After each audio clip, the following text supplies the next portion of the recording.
Alright, it's been a minute since I've done one of these, but I got pretty sick, so I was out of action for a week. Sorry about that.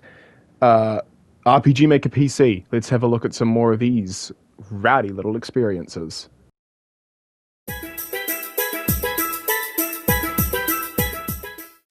Okay, anyone who watched like Markiplier during the peak FNAF 2 era of Five Nights at Freddy's will know this one.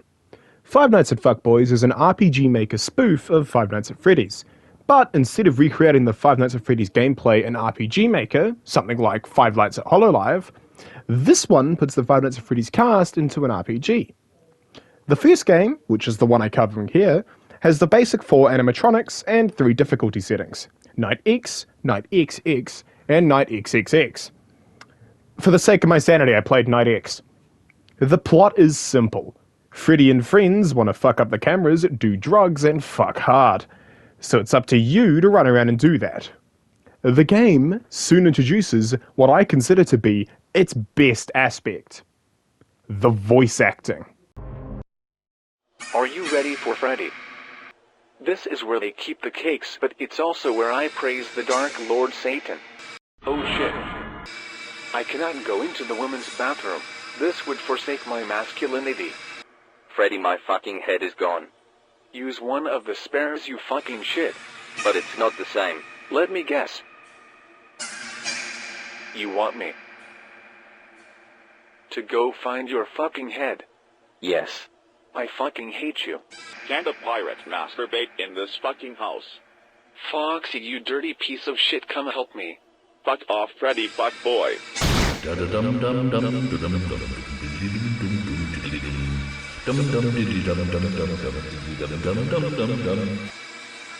Chica, you nasty fuck, get out of the oven, that's inappropriate. Devour my hot bird ass, Freddy. Inhale my dong, enragement child. This is peak text-to-speech. We're talking wise man era text-to-speech. And it makes sense, because this is the full remaster of all of the original Five Nights at Fuckboys games, including all the extra bells and whistles, with a few extra bits thrown in as well, including Springtrap overthrowing the country of Cuba. This game's sense of humour is a league of its own and ranges from toilet humour to dragon dildos. Yet, it's a really, really solid RPG. The main 4 all fill roles in a party tank, DPS, healer, and a mixed role, and it encourages you to round up the gang and get to causing mischief around the pizzeria. I'll definitely continue playing this collection and see some of the weird and wonderful things this entourage of games has to offer. And take a trip down memory lane as well. Seriously, how the fuck did I get away with watching this?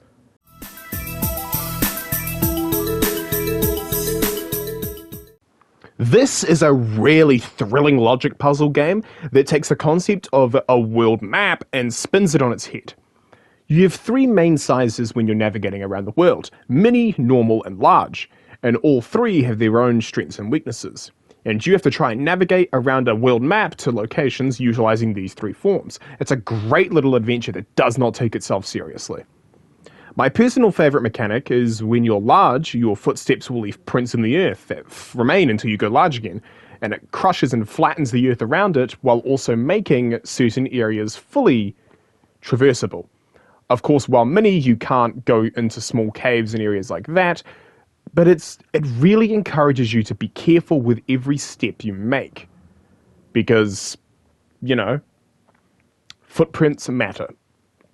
Really, there's not much else for me to say about this. It's a fun adventure, and it's definitely a brain teaser for those that want to know and want to do that sort of thing. But I probably won't continue this, simply because logic puzzles just aren't really my thing.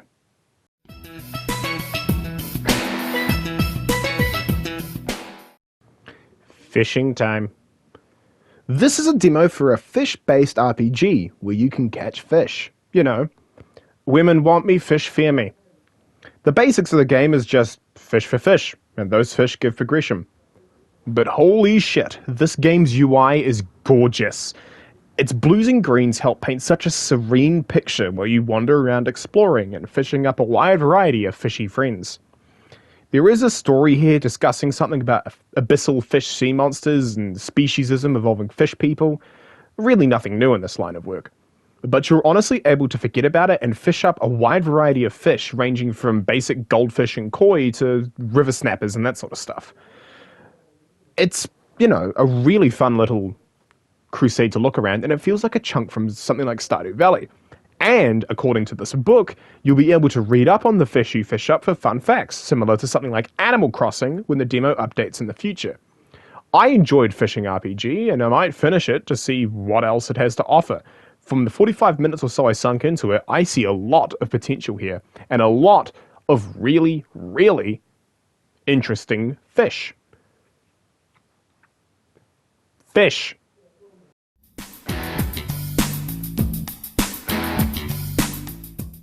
Holy shit. I have been waiting eagerly to finally talk about this game. And this is actually the first game I have already played prior to playing it in this series. And I was going to make a longer form video on it, but honestly, I would just want to get on to making video on it. The gist of it is as such. The world blew through its natural gases and was on the brink of an all-out war. Doesn't that sound familiar? Until this new mystery energy called Atlas was discovered. But now the world is running out of Atlas as well, and so now the whole world has basically thrusted itself back into the Dark Age and has agreed to stop using all non-essential technology. War breaks out, and now there's only 4 empires left standing after the dust settles. You pick up from the perspective of Seth Sheridan, an ex-high vanguard, basically elite cops, on the run from Valiant, who for some reason had a Skeletor voice in my head. Don't know why. And an entourage of vanguards, basically cops, to come with you and stop you. The game throws a lot of information at you really fast, so I'll try and run over the basics. Every character has an out-of-battle passive. Seth's is the ability to jump. In battle, it's an action-time battle system, something like Chrono Trigger or Final Fantasy VII, and there's 5 main bars to watch. Your HP and SP bars are very simple carryovers from other RPGs.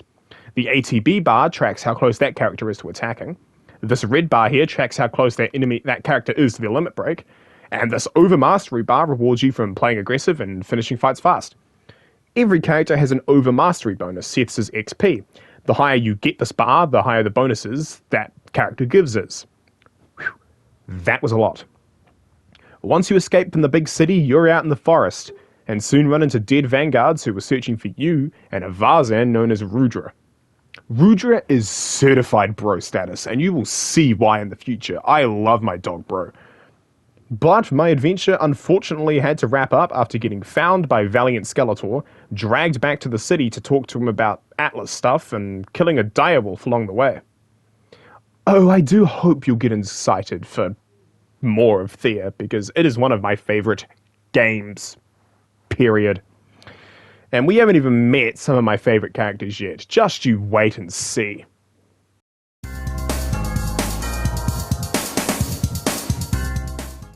Do you like menial labor? Do you like rebuilding a dead-end town? Do you like Stardew Valley? Congratulations, play Carpentry Story. The whole gist is simple. You have X amount of energy per day to chop trees and rebuild a small town. Then you have to do the carpentry and Carpentry Story and build furniture Minecraft style. But limited with time, I only got to bookshelves, so beds and bookshelves. That sounds like a really good store name. This is a game that I'm impressed with its use of what I call the anti-complication theory. Something I've coined for when a game cuts a corner to keep the graphics simple. And in this case, it's the tile sets being base RTP. It keeps the game's theming looking like an old ghost town, as I'm sure several RPG Maker devs have used the RTP tile sets before, if not twisted and edited them to make them suit their own needs. Personally, this game feels like such a nice, peaceful, relaxing break. It's definitely something that I'm interested in continuing with, because not every game I play has to be action-packed and full of fight. Sometimes it can just be chopping trees and making bookshelves, you know? But yeah, no, I'll probably continue it for this series. I don't know. It depends on how I feel about the list as it grows.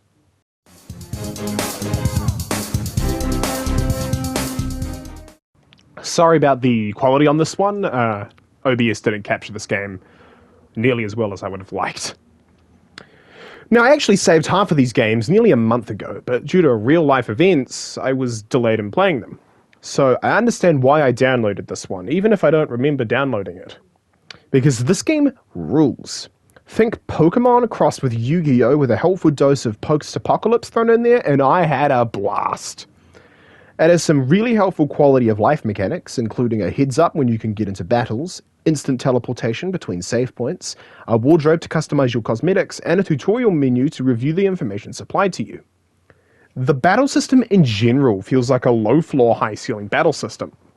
It's easy to get the basics of it, but taking those training wheels off becomes a lot harder than you'd expect, as every card has several traits.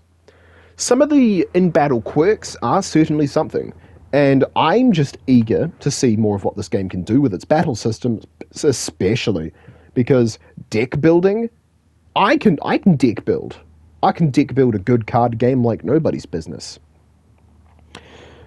Honestly though, the best part of this for me is the story. Despite getting so little, I'm already gripped by it, and I'm eager to see more of it.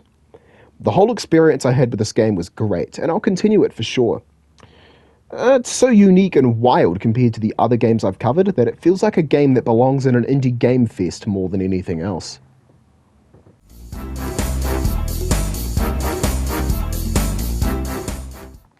Axial is a gem of an RPG that channels the NES era of RPGs. Think stuff like early Final Fantasy. It limits its graphics and audio to the hardware of the time, and it is genius. The long and short is kept simple as hell, and the game gives you optional tutorials for everything, which I really like. And even outside of that, there's so much here that I think helps this game stand out among the rest. Firstly, of course, is the coffee shop mechanics. If you collect Eater Eyes, you can use them to purchase new skills for party members, and some of them have a lot to choose from. In battle, no two characters behave even remotely similar, and I think that's in part to the substantial number differences in each party member, but also in part from the characteristics feature. All 3 party members I've encountered have unique characteristics that help them and feel unique, and the game explains what they do in the tutorials, which I think is awesome. Axial is a game that I'll continue to look at. While its art style and audio lured me in, it's the combat and story that really got me stuck in and more than eager to continue with this game.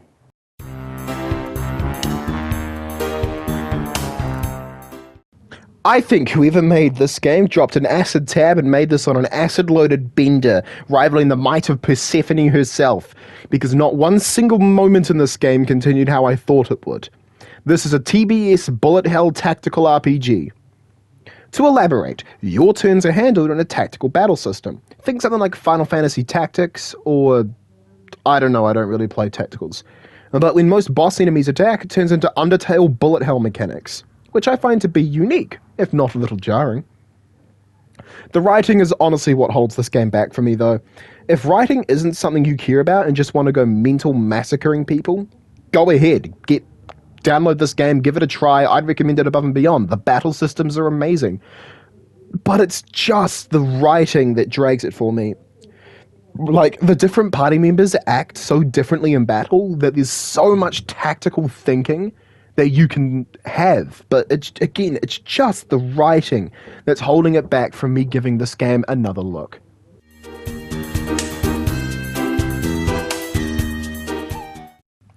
Another fine example of the anti-complication theory, this game is made entirely using runtime package graphics for its overworld, and it is something I find very interesting. Well, several things. Firstly, equipping a weapon for the first time permanently unlocks its skill to the character, which opens for some very interesting attack combinations. Secondly, there's no basic attack. Every skill uses stamina. And thirdly, the rage mechanic. Both enemies and allies build rage when being attacked. There's 4 stages, and rage passively goes down when it's not being attacked. If rage builds up to max, they gain a lot of attack power, attack blindly, and cannot be damaged. These rules apply to both sides. The calm status effect prevents rage build while it's active, so dishing that around helps massively. The final thing that really interested me was the traumatized effect. Its introduction raised a lot of interesting questions and answered next to none of them, so it certainly left me curious for more. The Singing Scar is an interesting game that knows how to keep its cards close to its chest, and I'm certainly curious to see how it unfolds from here on.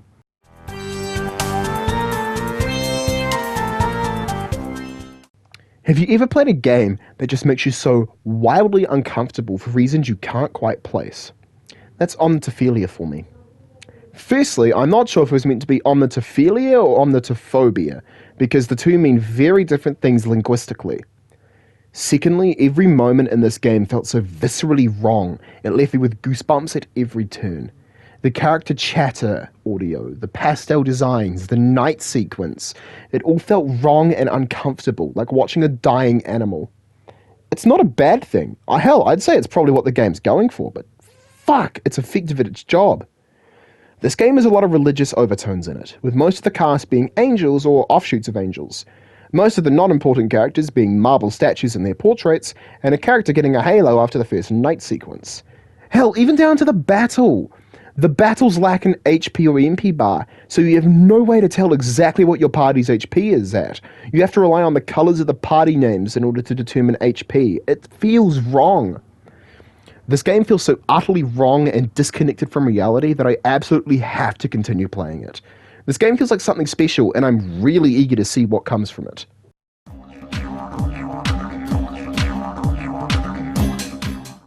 And with that said, we're off to Season 3. Season 3 is the next big step for the RPG Maker reviews, so I'll try to keep a weekly release schedule for these videos. However, I may get the urge to do 2 in a week. I may miss one due to other projects or personal events or whatever. I'm not perfect here. I'm trying. With that said, here is the full game list for Season 3. This is not the order I will be covering them. This is just the order I wrote them all down. How I'm going to do it this season, unlike last season where I had the whole list available to be viewed from the start, I will tell you the game I will be looking at next at the end of the corresponding video, starting with this video. So, the first game I'll be covering in Season 3 is Five Nights at Fuckboys Complete Edition. I'll see you all for that video in the near future.